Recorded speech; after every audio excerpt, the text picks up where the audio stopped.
In this video, I'm going to show you how to post on RedNote app.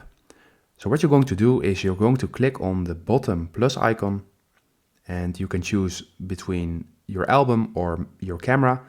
I'm going to choose from my album. And let's say I want to post these 3 images or photos. I click on next. In here I can edit them. Let's say I want to add some text.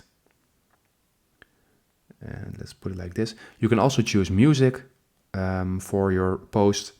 I'm not going to choose music due to copywriting. So let's click on next now. And here we can put in some text. So let's put in some text.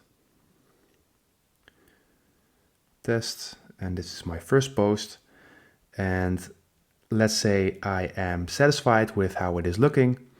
Then you can click on post. And that's it, guys. That's how you make a post on RedNote. If this video helped you out, please leave a like and consider subscribing, and then I'll see you in the next one.